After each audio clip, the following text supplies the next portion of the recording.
and piston is connected to a crank and a rod. It's where a crank and the rod is it will turn a wheel sort of thing. It will turn it rotationally, and that will be doing the work. So you can see that crank and rod and that wheel there. Piston is cylinder is inside this thing. So the first steam engines were discovered in the first century of the first century AD, and then in 16th century there were a few other uses recorded.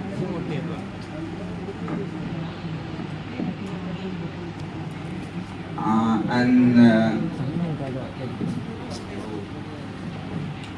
1606, J. Beaumont he first registered his patent for first steam-powered water draining system, and then Thomas Newcomen he registered the first. He developed the first commercially successful steam engine in 17th century, 18th century. And then in the 18th century, James Watt what he did was he found a system to reuse the used steam. So he collected the used steam and then he developed a condensation chamber, so we can remake the steam, and then so the efficiency of the steam engine was increased vastly. So what happened was and soon after that the industrial revolution started, and every single factory started using steam powered engines inside the factories to do the work they wanted. And then this thing kept going on till advancements in electric motors were starting. So till the early 20th century, steam engines were used everywhere, and then after that they started declining, the usage of steam engines. I'll give it to Master. I'm going to start off by talking about the oscillating engine, which involves a piston mechanism which is connected to a gear system which rotates the wheels. It was used earlier, quite famous in European countries. The piston here in the diagram, it moves up and down, which is of course an oscillatory motion, which is connected to the gear system. One gear is connected to the piston, which moves up and down, and the other gear is connected to the wheel.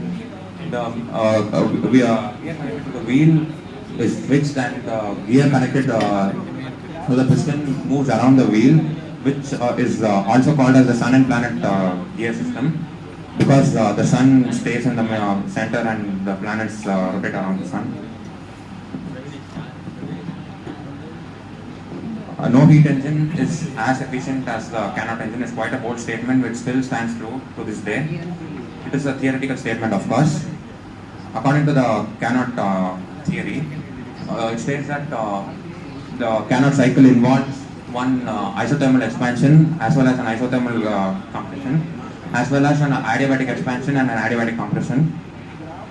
The curve TH, it denotes the hot temperature, where the cycle has the highest temperatures, and TC denotes the cold temperature, where the cycle has the coldest temperatures. You might have seen this formula in 12th or 11th, according for the preparation. The N is the efficiency, which is equal to 1 minus temperature of the TC minus TC by TH, which is the coldest temperature by the hottest temperature, and that's why it's theoretically has the highest temperature, which is still in the process of being achieved to this day. This is a modern application of the steam engine. It's still in progress, a work in progress. Engineers in MIT had made this chip which has the highest efficiency to this day. It's not as much as the Carnot engine, but it is high, which is at 40%, and it involves two junction devices which have band gap between 1 and 4 electron volts, and it has the emitter temperature of 1900 to 1400 degrees Celsius. Yeah, that's it.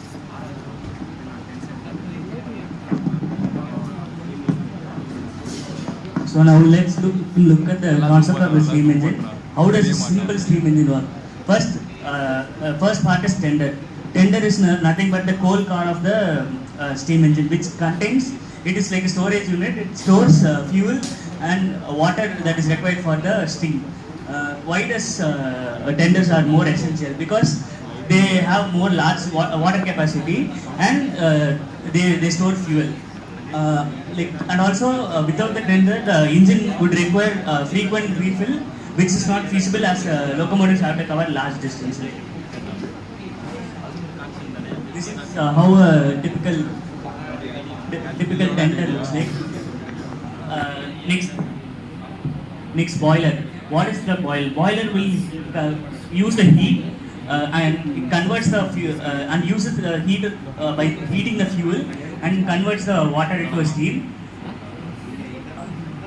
The pressure exerted by the steam is the most crucial factor, as it pushes the piston back and forth, and which will translate into motion. There are two types of boilers: fire tube boilers and water tube boilers.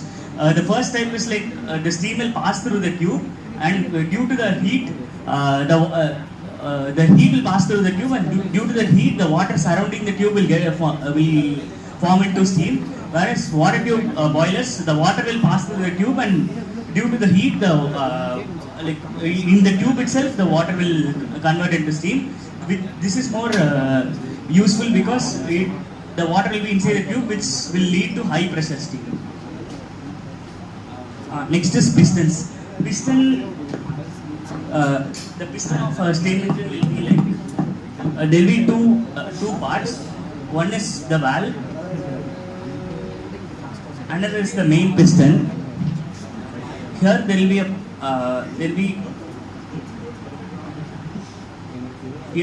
a pathway to for the steam to enter, and due to the steam there will be a piston which will move towards the right side, and there will be a pathway here.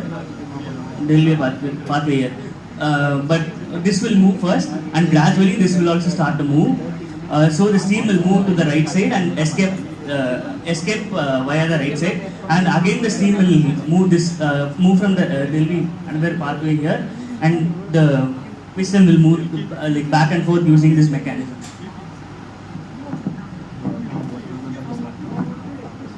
This is how the pistons will be presented in the steam engine. That is the right side of the emerge. It is fully composed of linkages. So what does these linkages do? These linkages will these are essential in slider crank mechanism. This will use the back and forth motion of the piston, and it will transform into the rotational motion, which will move the wheels of the train.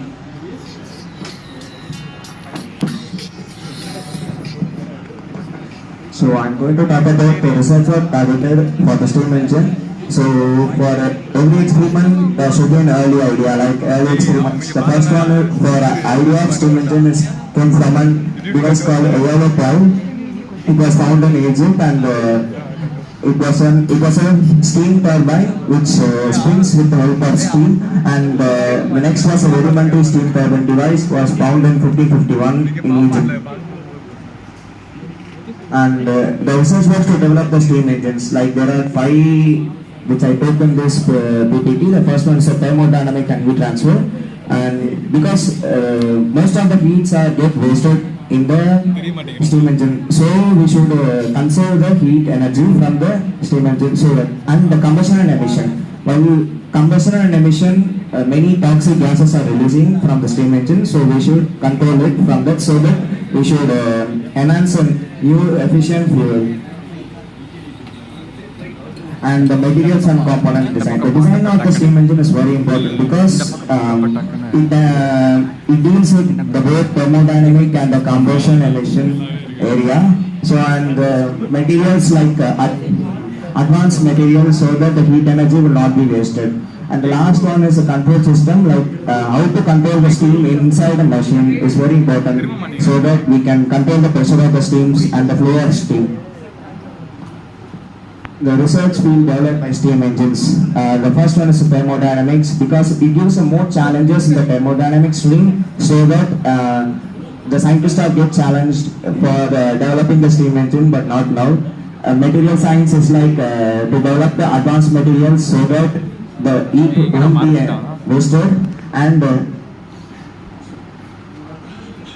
tribology is like the study of friction, lubrication, and wear. Before guys spoke about this lubrication. So and the last one is mechanics. Mechanics is like the working of the steam engine in their properties and the principles so that we can we can make the machine efficient. So these are the times when different steam engines have been used in the different platforms, different fields like mining in 1750s, textiles in 1780s, manufacturing factory in 1790s, transportations. Like they used the steam engine in ships also, and for infrastructure, engineering, transport. Then the steam engine came in the 1820s, and at last they used for farming.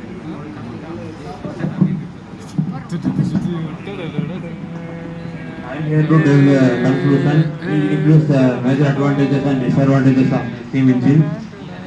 Before industrial revolution, the steam engine can be used as reciprocating pumps. Then after industrial revolution, the steam engine is used as a machinery for various works. And the steam can be produced anywhere. So the steam engine can be used in any places. We can take the boiler, which is most important component of steam engine. We can take the boiler to any places for work, and it is much more powerful than windmill and water mill.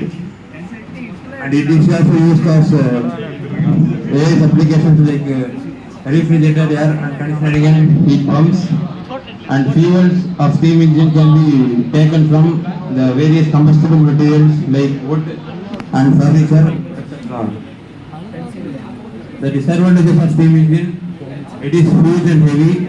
As it is huge, it requires more floor spaces for work.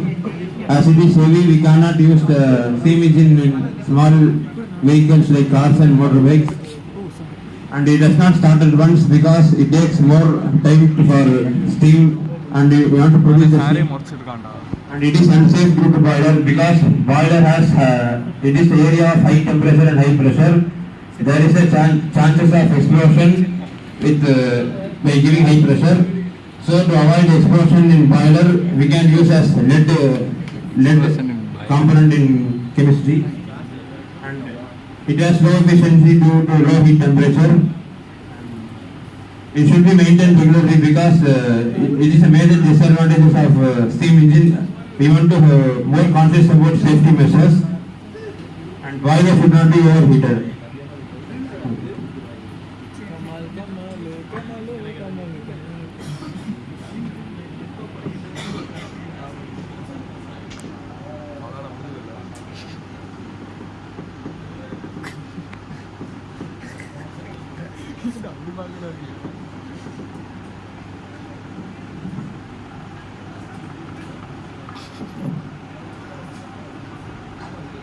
Zoom on full.